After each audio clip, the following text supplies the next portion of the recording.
You're listening to Let's Stay Together Anime Break, the sub-series of Let's Stay Together where we talk about the 2019 anime Fruits Basket. We break for anime and also for turtles.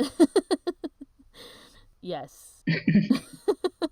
I'm Ellen. And I'm Kayla. This week we're talking about episode 8 of the anime. I hope everyone has recovered from last week, by the way. Hope everyone is emotionally recovered. This week, this episode has the same content as chapter 11 of the manga. So if you've been listening to these episodes before, I think normally we kind of talk about where in the manga this comes from and like what parts are, if there things have been added or changed or moved around. And in this case, it's all from chapter 11, and there's been additions, which is cool. This episode opens with Hana, Uo, and Tohru walking together. And if you were like me, I wondered what they were carrying. So Uo and Hana are both carrying things. Did you wonder that, or was it just me? I was sort of vaguely aware of what they were, but yeah. I didn't bother looking up more detailed. Well, I knew. So Hana's carrying. Yeah, Hana's carrying a wreath, which we talked about. So in our episode 6, which is called "When the Sun Rises, When the Snow Melts," we talked about some Japanese like New Year traditions, and so I remember reading about the wreath and some other decorations before. So Hana's carrying a wreath that's like a traditional thing that you would place on a door, but Uo's carrying an arrow. I had never seen an arrow like that before, so I looked it up. It's called a hamaya, for anyone who's curious, and it's like a arrow that's supposed to ward off evil. I think it's called like a demon breaking arrow or something like that. So I've seen it in Okami. Yeah. Okami is full of like traditional Japanese stuff. That's the whole situation. It's a good game. Yeah, it's like 100% culture and mythology. Yeah. I really like, as a side note, I guess, and one of the reasons why I like this series is that I really like anime that have like cultural things or like folktale things, which is like Okami has. Yeah, I definitely remember learning a lot about like early information about Japanese culture by reading all the little notes in the back of the Tokyo Pop volumes and stuff. Yeah, for sure. Anyway, if you want to learn more about Japanese culture, I guess read more manga. But play Okami. Yeah, play Okami. Also, like, I feel like all these, like, the slice of life type manga, they always have, like, things. It's interesting to see, like, kind of how daily life is represented, which is interesting. Yeah. I don't know. Anyway. So in this case, they're carrying some, like, typical decor that you could get, like, from a shrine or that people use for during New Year's, just in case anyone was wondering. They have this conversation where they ask what Tohru is doing for New Year's. They ask if she's going to stay with her grandfather. And she says that her family had leftover renovation money, so they decided to take a trip to Hawaii without her. I added without her. She didn't say that. Yeah. And then we cut to her grandpa singing Aloha Away on the beach, which was fantastic. If you listen to our episode about the manga, we were both like, it's grandpa on the beach, ha ha ha. And I thought it was really great that they added this scene, which wasn't in the original anime. Yeah. I was like, yay, singing. There's a whole scene with grandpa. Anyway. We're grandpa fans here. Let's stay together. I do love her grandpa. We're definitely grandpa fans. The rest of her family can suck it. I mean, what? Yeah. Anyway, Uo says what? They think they're too good to watch the Kohaku like the rest of us. And Kohaku refers to this. I watched the subtitle version. Do you know what they said in the dub version for this? She said something generic about like TV specials like the rest of us. Okay, yeah, they're too good to watch TV specials. Like she said they're too good to watch New Year's Rockin' Eve with Ryan Seacrest like the rest of us. I wish they had said that. That would be great.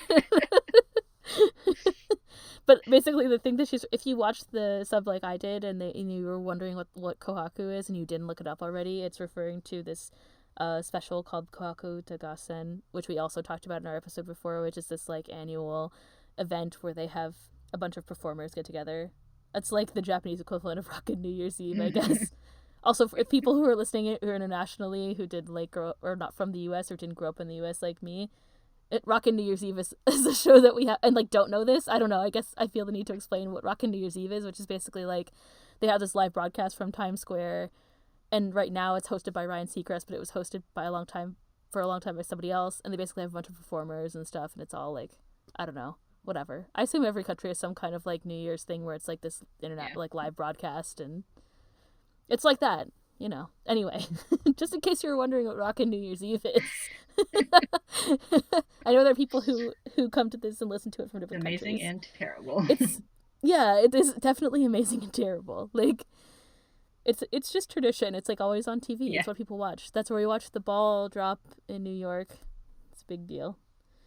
Anyway. So we're what, 2.5 minutes into the episode? Say what? It's going well.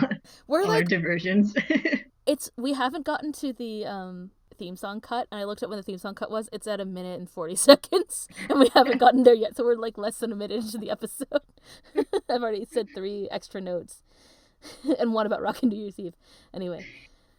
Tohru's friends ask if she'll be staying at Shigure's end because she's not going to be staying with her family, and she says she thinks so, but she hasn't had the courage to ask him yet. And so Uo invites her over, and Hana offers as well, but for, various reasons, she feels like she can't impose upon them for the whole winter break, which is usually like several days after New Year's. They also offer to spend New Year's in a tent, which is kind of interesting. It's like, why would Tohru want to go back to staying in a tent? Anyway, whatever. I guess it's more fun. Teasing her. Maybe. And I guess there's also fun with friends if you wanted to go camping. Also, it's the fucking coldest time of the year. Like in the dub, Uo specifically says we could grab your tent and go camping. So.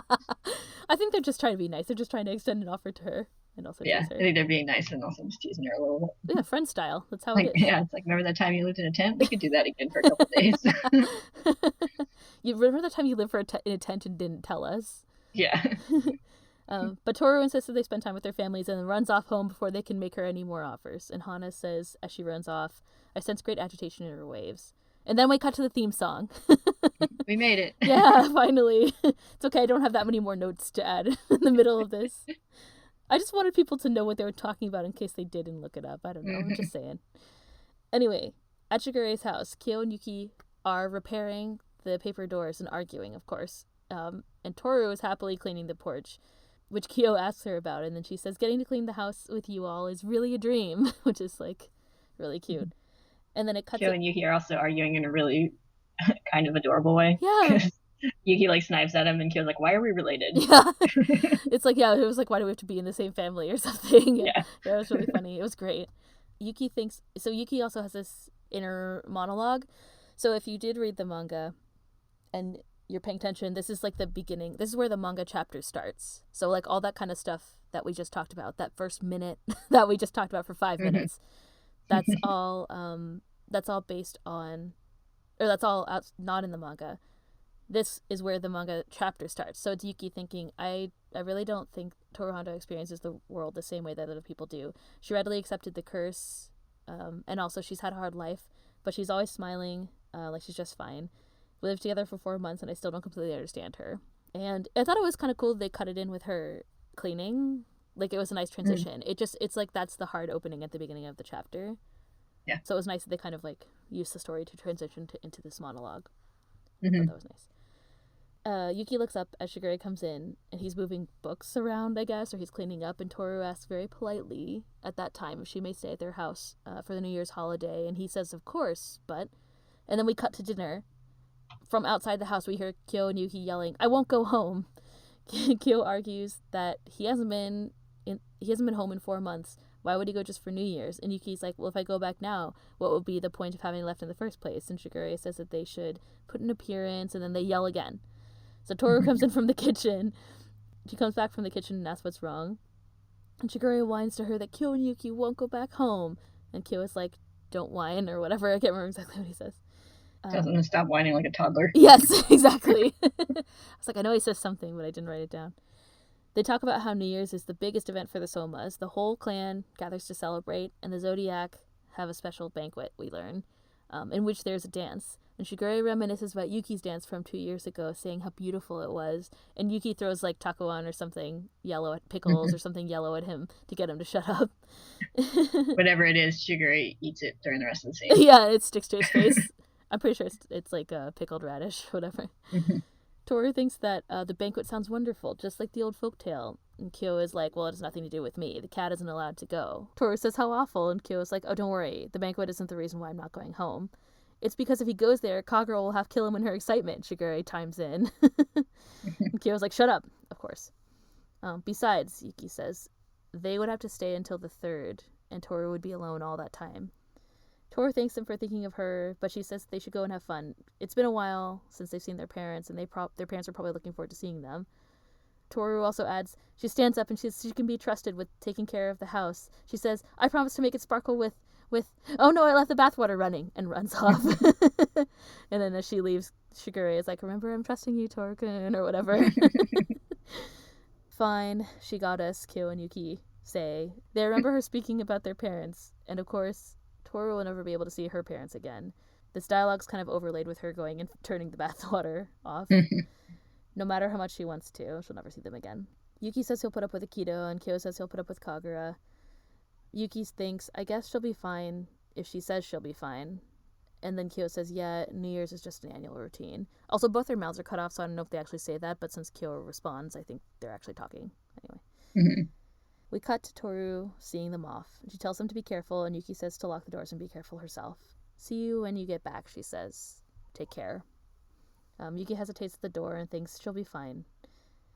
And then we cut to this really interesting scene that wasn't in the manga, which is Akito walking barefoot through a traditional kind of like Zen garden at the house. And Hattori calls from inside the house saying, it's bad for his health for him to be out there. It's been a long time, Akito says, in a way that like sends a shiver down my spine. And looks up and then like coughs a little and says, since I've seen Yuki. It's been a long time since I've seen Yuki. I want to note that in the dub, Hattori specifically says it's too cold to be barefoot. Okay. That also makes sense. He just says it's bad for your health. And it's like, in what way? I was like, well, guess Kiddo's going to get hookworm or something from walking around barefoot. But it is freezing. Also, it's like December. It's the end of December, right? So it's New Year's Eve when this all takes place.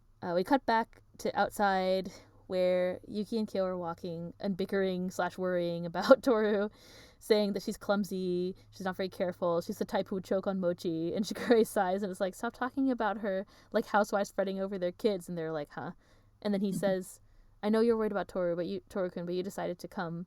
And they're like, I'm not worried, you're worried. No, just kidding, they don't say it like that. But they definitely deny being worried about her. Face is worried. Yeah. Anyway, come to think of it, Shigure says, the morning paper said something about burglars in our area, and they haven't caught the culprit yet. And Kyo and Yuki worry internally about the hospitality that Toru will be giving the burglar should he make an appearance. You know, getting him a cushion to sit on, serving him tea, listening to his life story. And they're like freaking out. And then Shigure is like, this is funny.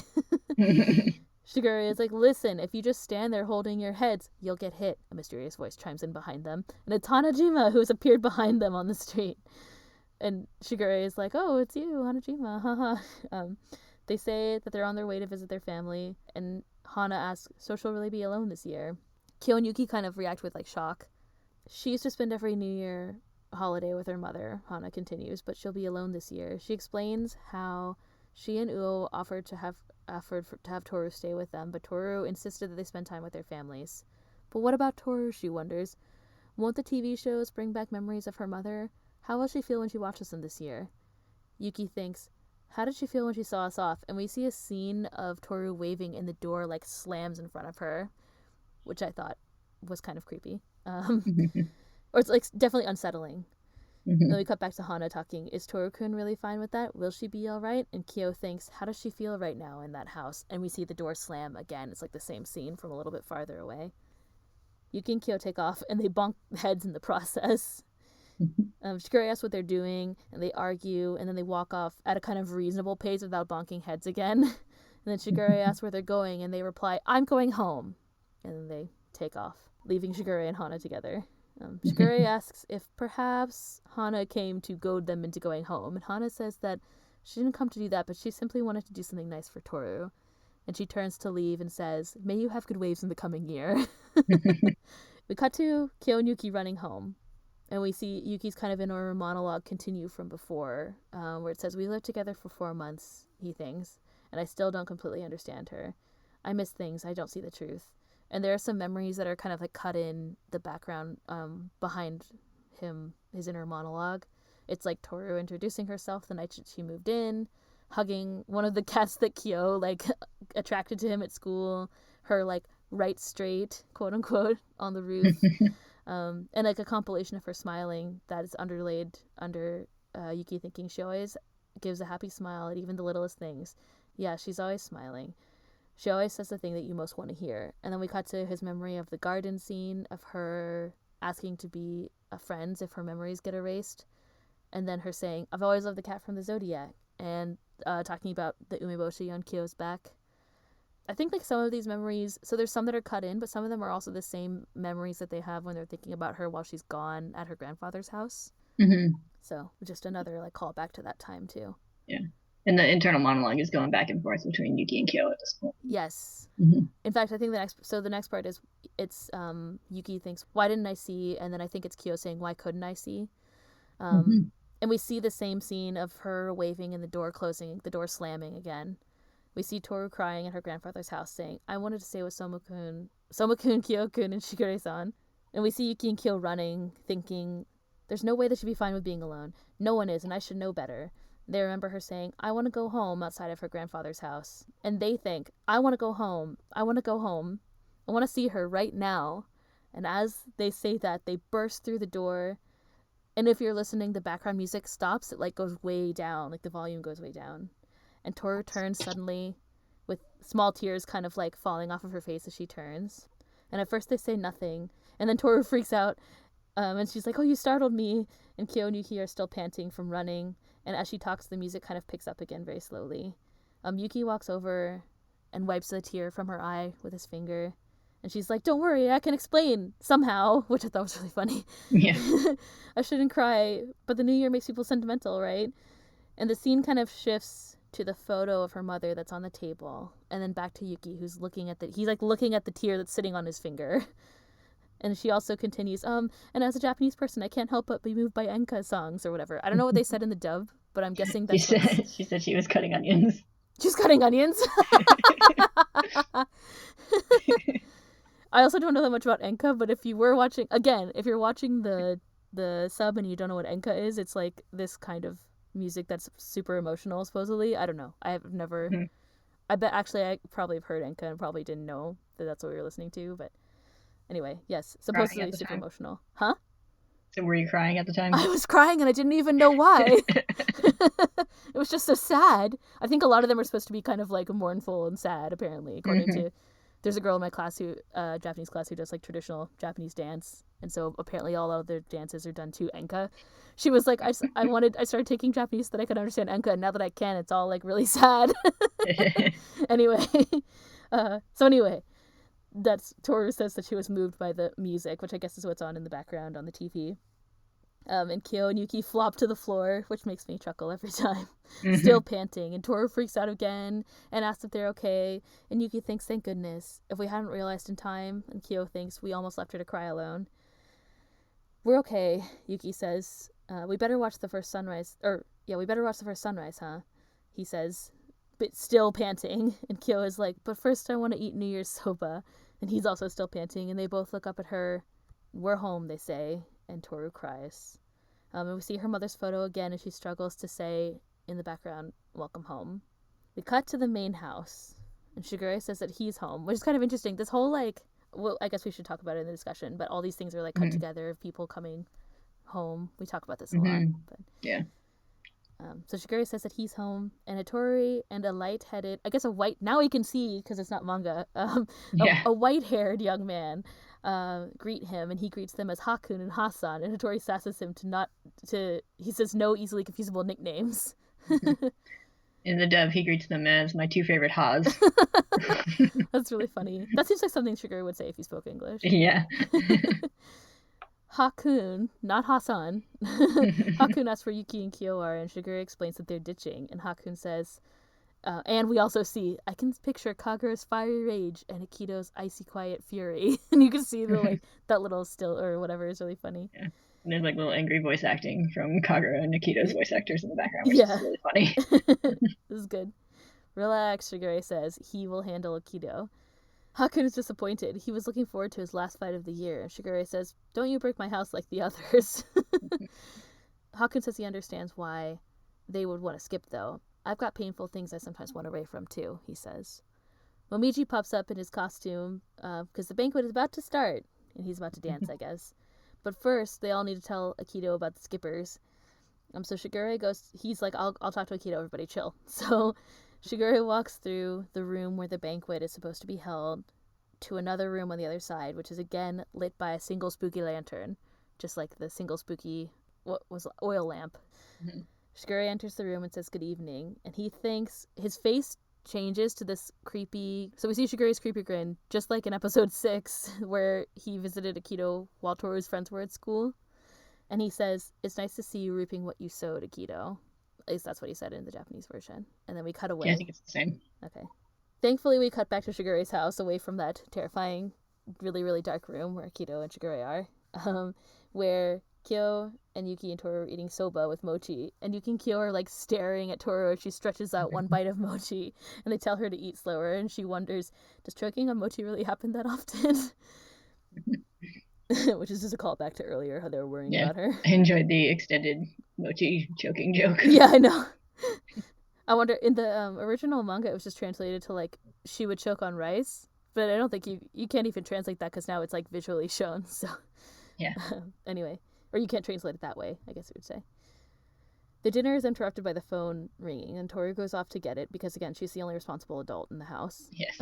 Leaving Yuki and Kyo to worry that it might be a Soma calling her, but it turns out it's Uo just calling to check on her. And we see Uo's father... On Uo's side of the phone call, we see her father in the background, and she sasses him because they agreed to 1 beer for the holidays.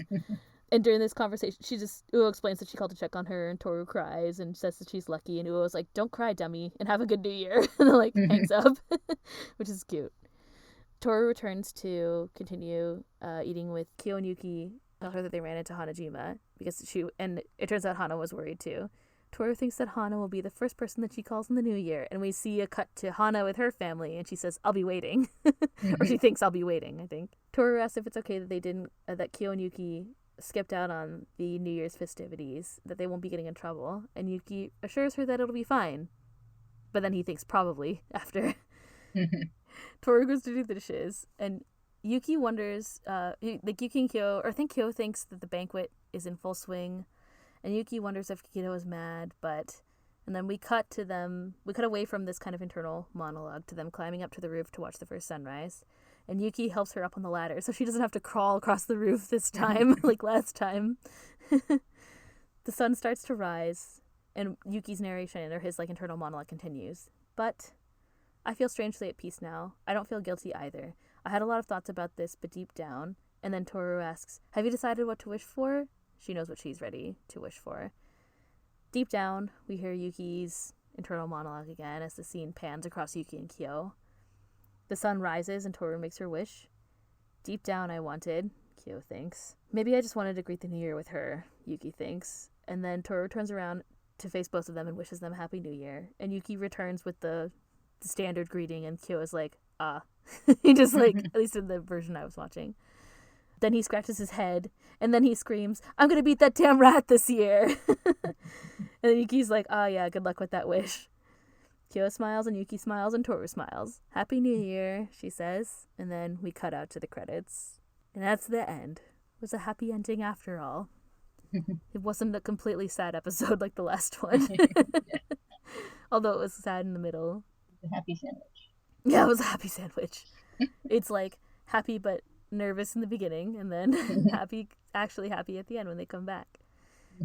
There were a couple of things that were added. So, like, most of the scenes where it's like Kyo and Yuki leave and then they're running back, and then they come home, and then they go up on the roof. Like, those are the scenes that we see in the manga. Mm-hmm. So there's a bunch of stuff kind of, like, added and padded in between, which is nice. Mm-hmm. Yeah, like all the flashbacks are added in. Mm-hmm. And I really like the effect of that, where they have Tohru saying she wanted to go home. Yeah. From the previous episode, paralleled with Yuki and Kyo saying they want to go home. Yeah, I like that a lot. I always thought those chapters felt kind of parallel, so I kind of like making a sort of more direct parallel between them. Yeah, I thought that was really nice. Mm-hmm. It is like that. Like, they are kind of directly paralleled. Like, Tohru, they're almost exactly paralleled, right? Because Tohru has to go home to her family, and then she gets there and actually stays there for like 20 minutes and then leaves. And then in this case, Kyo and Yuki, they don't even make it home. Like, they go home before they even make it to they go back to Shigure's house before they go. Yeah, I think I said home a couple of times, but they're supposed to go to the main house. Yeah, well, I think the definition of home is a big theme in both of those chapters / episodes. I think so. They're even paralleled in kind of where they show up in the manga, because Tohru going back to her family's house is the end of Volume 1, and the New Year's is the end of Volume 2. Mm-hmm. So yeah, those have always been kind of parallel in my head, so I kind of liked it, They like are. drawing an explicit parallel in this episode. There's a lot of things that happened in between, but they're all building on Shigure's house being the place where they consider to be their home. Yeah. Which is nice. Mm-hmm. And like this little family unit being like they're becoming their real family as opposed to the family they are born with. Yeah, their chosen families, one might say. And then I thought it was interesting how they're like, I'm home, and then it transitions into Shigure being like, I'm home at the main house. So we get the kind of like the flip side of that. Yeah, definitely deliberate contrast with Yuki and Kyo running away from the main house and saying they're home when they get back to Tohru, and Shigure arriving at the main house and saying he's home. Yep. And then going and sassing Akito, which is interesting. Yeah. We haven't really seen... I mean, we kind of saw that. We've seen it a couple of times, I guess. Twice. It's definitely showing that, definitely showing off that Shigure has not quite power, but definitely some kind of ability to approach Akito that the others don't seem to. Yeah. Because like he's very confident, and he's like, "Don't worry, I'll deal with Akito." Yeah, everyone and the others else... are all like, "Oh no, what's Akito gonna think?" Yeah, even Hakun, who we met, who seems kind of chill, is like he's like, oh, whatever, they're skipping. Yeah. But even he's kind of concerned, and Momiji, who's kind of happy-go-lucky, seem a little bit concerned when they find out that someone's skipping. But Shigure is like, I'll take care of it. None of you all worry. And then he goes and he doesn't even say anything to Akito, actually. He just says good evening, and then it cuts away. So who knows what he said? We'll never know. I think it was interesting that we got to see the banquet room. Yeah. Which wasn't in the manga. No. It's not to my recollection. Yeah, we didn't. Yeah, I mean, in this chapter. Right. Yeah, we never saw, in this chapter before, we didn't get to see the banquet room. So we got a little bit more detail this time. I guess they get. And we saw a bit of motion to Yuki's dance. Yeah, we did. Finally, his beautiful dance. They had the kind of like bell things. I don't know what those are called either. And I was like, oh, okay, that's kind of cool. It's kind of like that. Like I think in the manga and even in the original anime, I think they were just stills of the dances. Yeah. Like it was like just a sweeping like still kind of thing. So we never got to see them. So at least we got to see like a little bit more about the dance. That was kind of cool. It seems like it's kind of a, I don't know, traditional style dance. I don't know how to describe it. Yeah. And then Momiji, their costumes are pretty similar. They didn't change them that much. I think they just updated like the color maybe. I also like the added scene with Hana and Uo at the beginning, which kind of leads to, Hana showing up later on, where she just kind of showed up out of nowhere in the manga chapter. I mean, Tohru mentions that she talked to them, but yeah, it's off screen. It's an off screen mention. Yeah, I like that. It's kind of a trend of us seeing a little bit more of Hana and Uo's reactions to all this Soma craziness. Yeah. They feel more like central characters, which I feel like they are in the manga. Like I think that comes through in the manga just later. Yeah. So it's like now it's like they're kind of, at this point it feels like they're more involved in her life than it did, I think, in the manga. If that makes sense. Yeah, I think in the early chapters they would kind of just sort of drop out of like existence for a few chapters at a time. There's just not space for everything, I guess, Yeah. Yeah, hands get tired. Yeah. And there's only so many pages like dedicated to the, there's like physical constraints. There's a lot of mentions where she'll say like, oh, she talked to them about whatever. Yeah. Or vice versa, there might be scenes with just her or scenes with them where Kyo and Yuki aren't there and it's like, oh, I told them this or whatever. So you can only show so much. Now we get to see those things a lot. Like the whole other side of that, the scene where Tohru is at home and we get to see Kyo and Yuki's like reaction to everything that she said, which I guess is implied by them saying they heard everything that she said, but then in this case we got to actually see it, which was nice. I liked the scene of Akito in the garden. It was also really off-putting. Every time Akito is on screen and Shigure's not there, like when Akito is the one who's kind of in a position of power on screen, every time Akito speaks, it's like terrifying. Yeah, it's pretty. Yeah, we praised it before, but all the stuff about Akito in the new anime is really great. Just all the framing and the voice acting is really excellent for building up this kind of suspense and fear, ominousness around Akito. Ominosity. Yes. Yeah, there's something. It's like literally one line, and it just gave me the shivers. It was like, it was good. I liked it. I mean, it definitely is getting the tone across for Akito. Akito is someone who can really be scary. I mean, maybe that's also building off of last time Like the last episode that we saw really set up that Akito is someone to be feared. So that helps, but I think even before Akito was quite ominous. Yeah. The scene with Uo and Hana's families were added. Which was nice. Got little glimpses of their home lives. Lives, yeah. They exist as real people. They do. They're not just like off-screen characters that just like wait off screen until Tohru shows up or whatever. Yep. Yeah, they have full families and stuff. Uo's got a dad, and Hana's got several family members. Yeah, it looks like a younger sibling, and then maybe an older sibling and parents or something. There was like 3 adults and another younger kid. Parents and a grandparent. Oh yeah. I can't remember which it actually is, but you can kind of. I can't remember off the top of my head. Yes, 3 adults and 2 children. What you see. Yeah, 3 adults. 2 youngins. 2 youngins, yeah. Of which Hana is one. So. Yes. So Hana has another sibling. Yeah. It was nice that Uo called.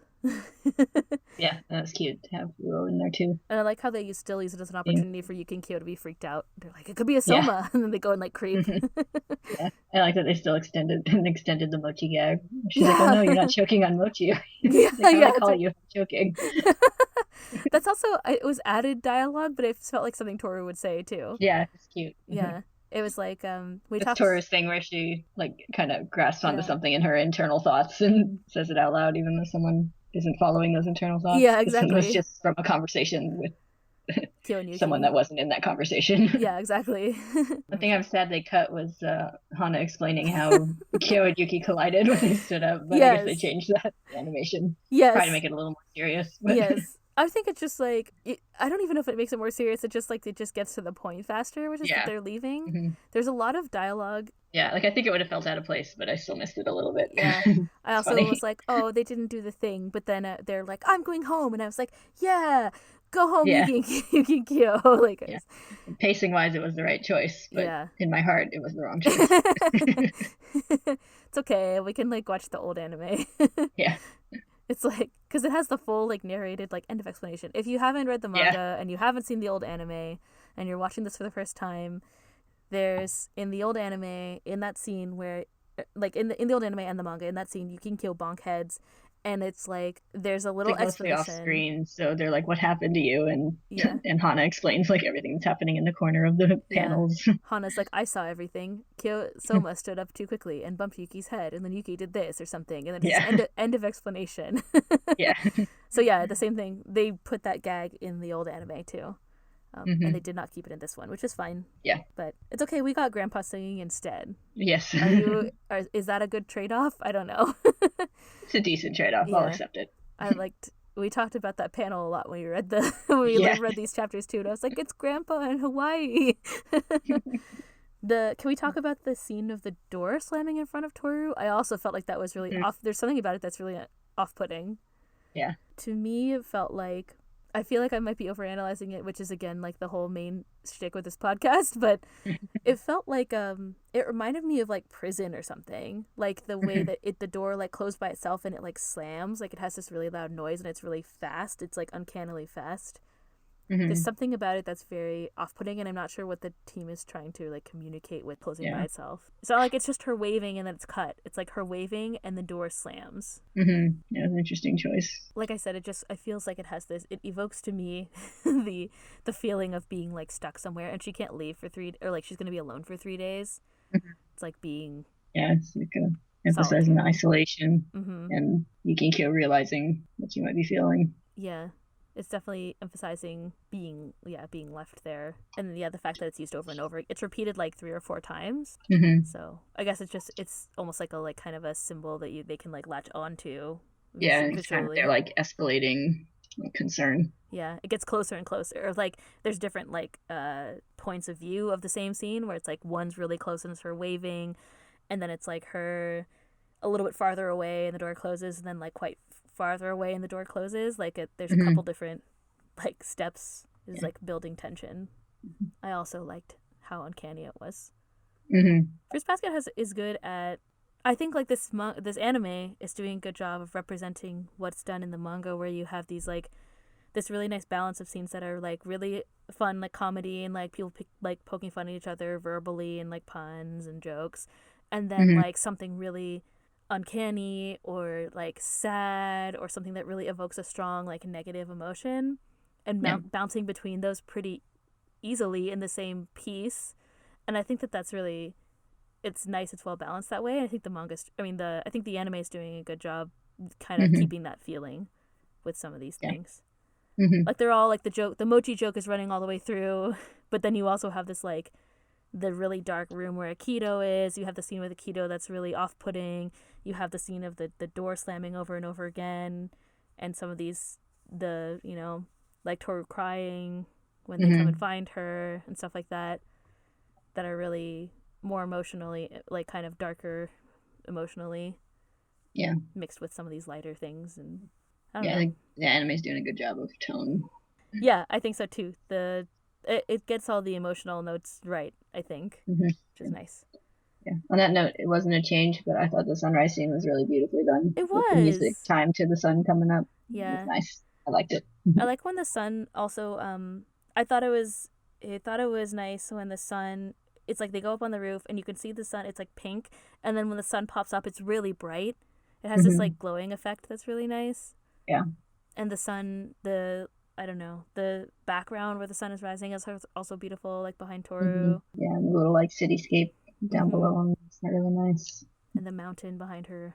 Yeah, I don't know. I thought it was nice how Yuki helped her up on the roof this time, so she's like standing, she's not like crawling awkwardly, like I said. Yeah. Which was both funny and also nice. Yeah.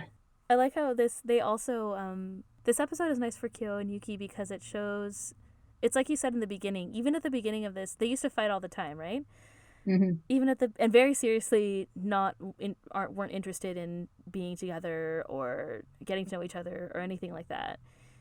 And at the beginning they're bickering, and throughout this they're kind of bickering, but they were kind of, the way they're fighting is like not really the same. Like they're kind of like, why do we have to be in the same family? Not just like I hate you and hate everything about you and I want to like break your face. Yeah. I think there's a lot of character development. It's more like moody teenage siblings. Yeah. Yeah. Can't believe we share DNA. Yeah, basically. Who knows if they share DNA? Yeah. Somewhere. That's nice. And then Toru's like, I just love being with you guys. And they're like, what's wrong with you? Why are you so happy cleaning? Yeah, it was cute. Yeah, it was good. And then throughout the episode, they bicker, but it's all like they're talking about Tohru the whole time. They're like, she's going to hurt herself. She's going to be, why didn't we stay? Blah, blah, blah, blah. You know, like it's really, it's that they're not arguing with each other. It's like they're just bickering. I don't know how to describe it. It's different than the way that they fought before, for sure. And I think Yuki's kind of monologue that's kind of interspersed with Kyo's also demonstrates, like Yuki starts us off by saying like, Tohru doesn't see the world the same way that other people do, and I still don't really know her. I still don't really like understand her that well. And I feel like at the end of this episode, because they're remembering the time that she said that she wanted to come home and they like got her from her grandfather's house, and this time as well, it's like they're starting to understand her better too, and her pain and her reluctance to put that on other people, I think. Yeah.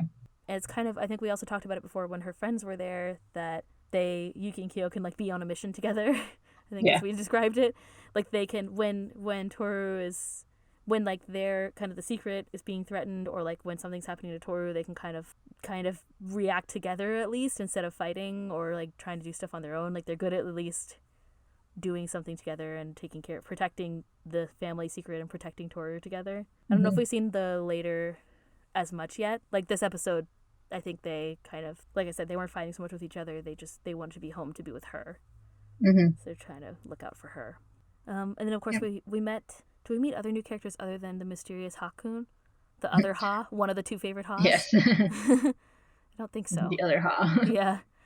So we met a new character this time, which is exciting. And I guess we kind of saw like Hana and Uo's families who are new.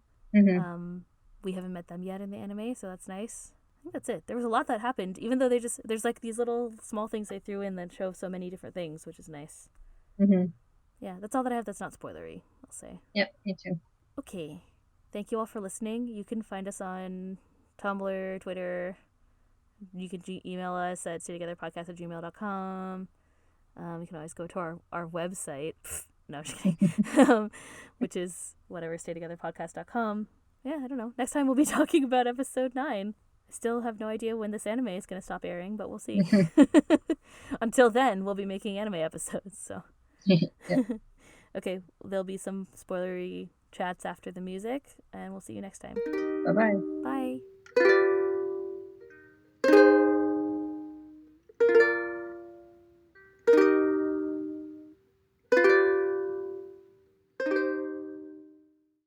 Right, we're back to talk about spoilers for this episode, obviously. I don't know. Slash everything else. I'm talking about spoilers for a different series entirely. It's like, wait, what do you think? Game of Thrones finale? Or... Yeah, like either of us could talk about the Game of Thrones finale.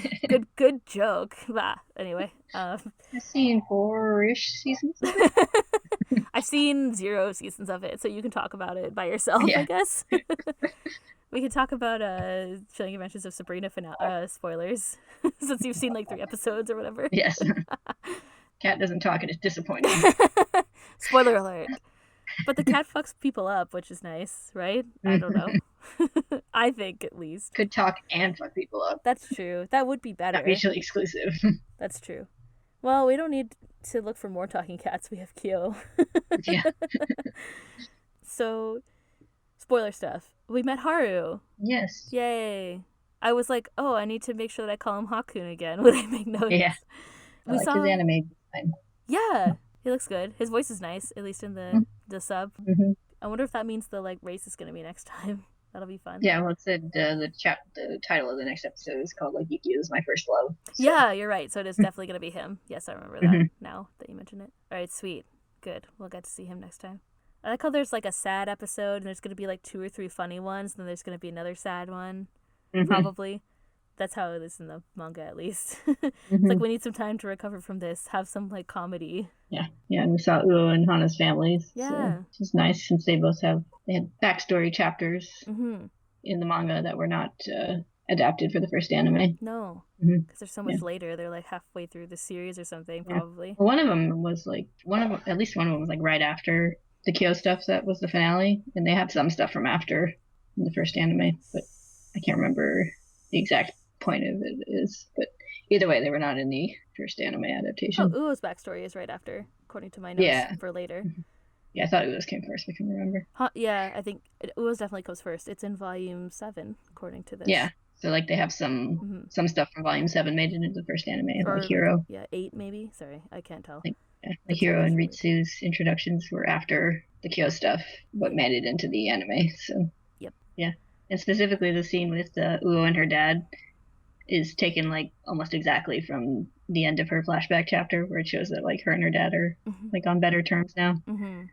I think in the manga she's scolding him about his sodium intake or something, and then adds on about and to not be drinking the beers or whatever. But it has the same little thing where she's scolding him and he's like, oh, you caught me, and she's like, don't try to be cute. It's very in character. Yes. Yeah. So it's cute to see that in there. Yeah, and we saw Megumi, Hana's brother, from behind, did the rest of her family as well. Yeah, he showed up in the first anime, I think. He did, because there's that one episode where they go to Hana's house. Yeah, the Yuki fan club. Yes.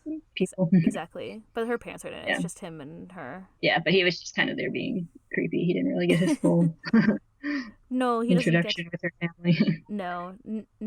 Yeah, Hana and Uo also get shafted by the anime, just like many, many other characters, but yeah, them in particular, because their backstories don't come in until later. It's like we said, like we were just talking about, it feels like in the anime, because they add more scenes with them, it feels like they are more main characters, or they have feel like a more significant role in Tohru's life than it seems at first in the manga. I think they're solidly secondary characters rather than real side characters or background characters. Exactly. Yeah. When we know they're quite important to her, it's stated, but the amount of screen/page time they get early on in the series was different before. And I feel like this is nice. They're added some more. Yeah.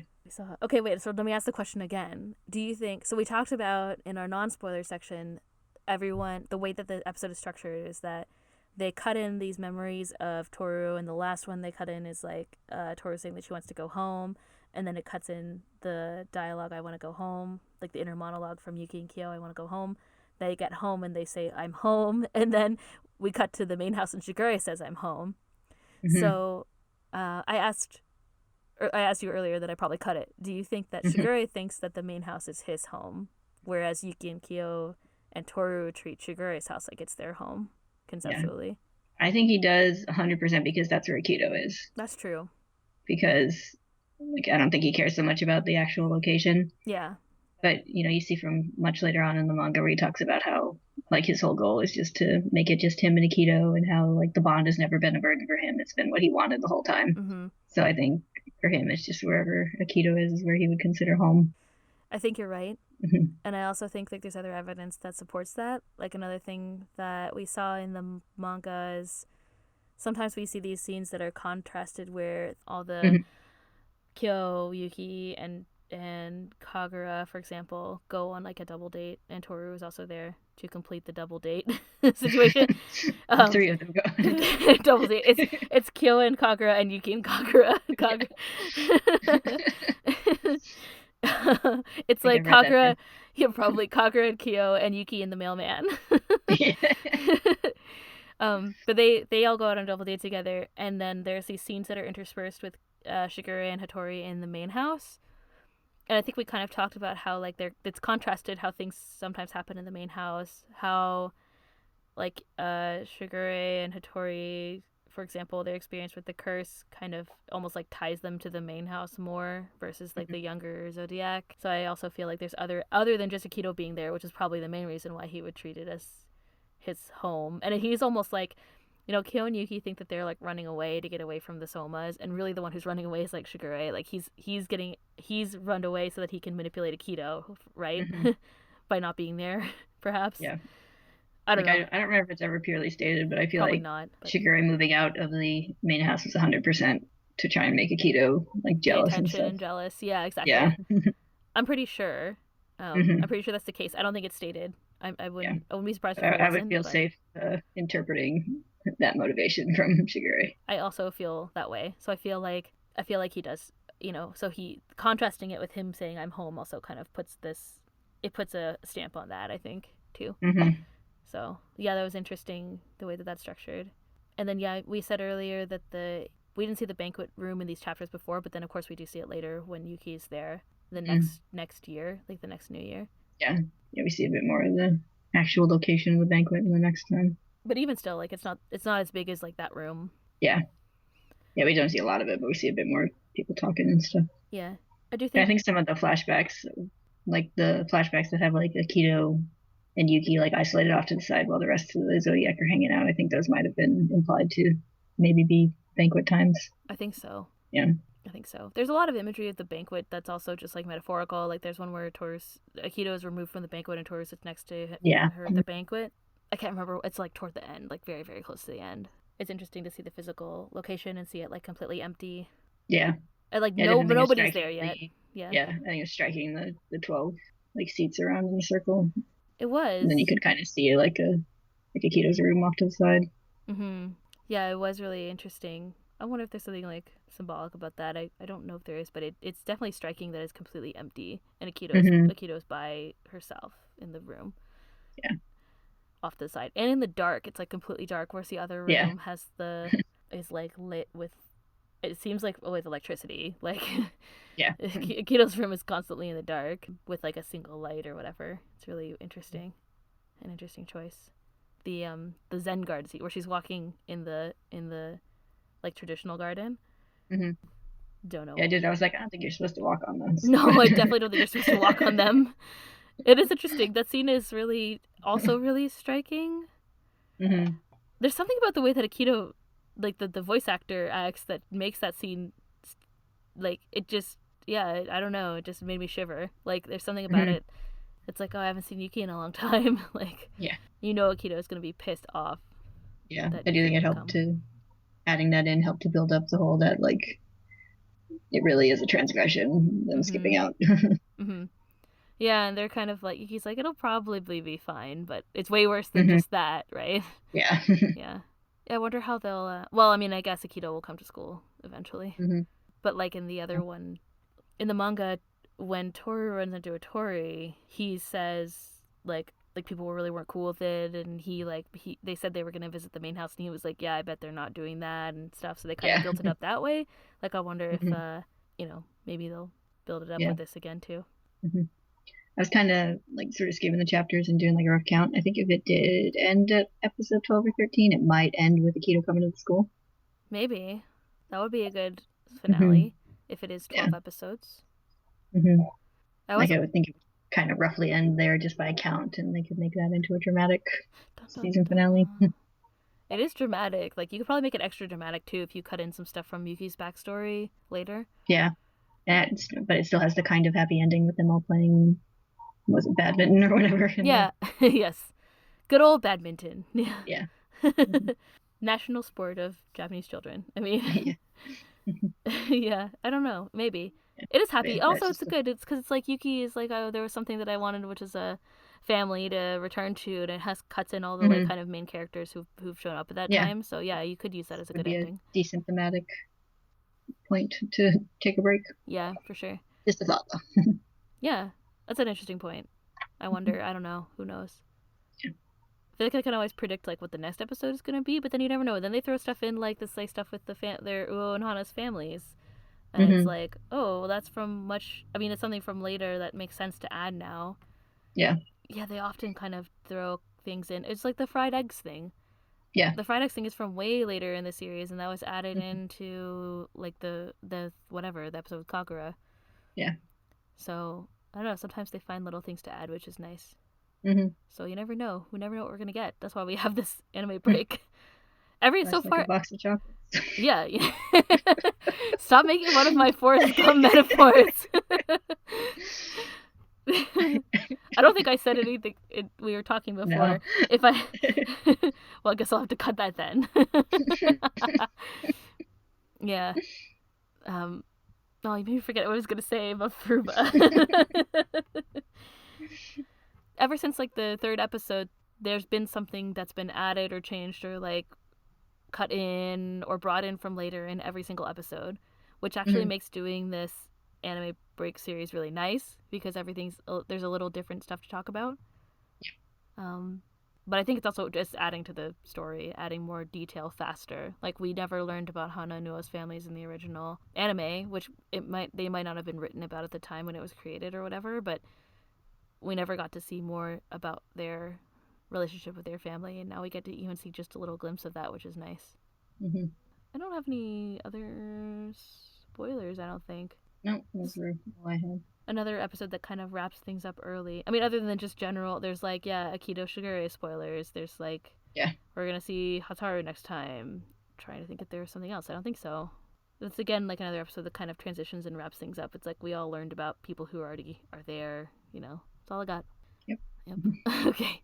So next time, we'll talk about episode 9. And we will see you then. Bye-bye. Bye. Sounded so hesitant with that sign off. We're definitely going to talk about episode 9, and we'll see you then. It's like, maybe. Maybe. You never know. We never know what's going to happen.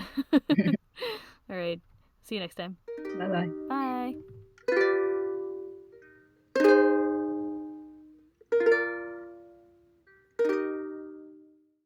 Relax, Shigure says. He will handle Akito. Hakun is just... He will. Huh? Yeah.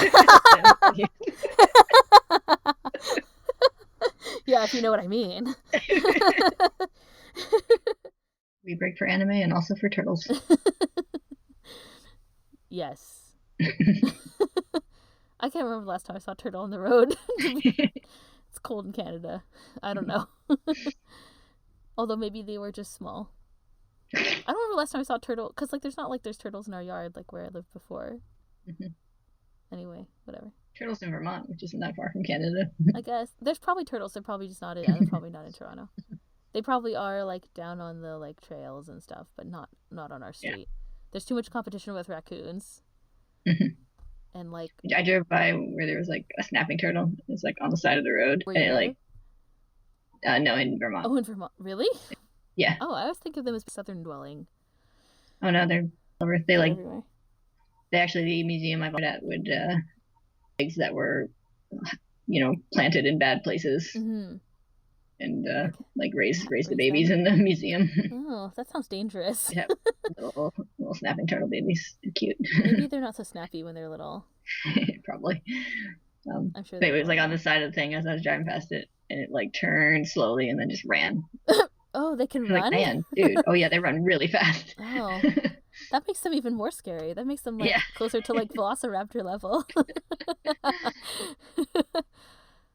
I can't remember the last time I saw a snapping turtle. Also, maybe I need to spend more time outside. When's the last time I saw the sky? What color is the sky? What day is it? I can see the sky from inside.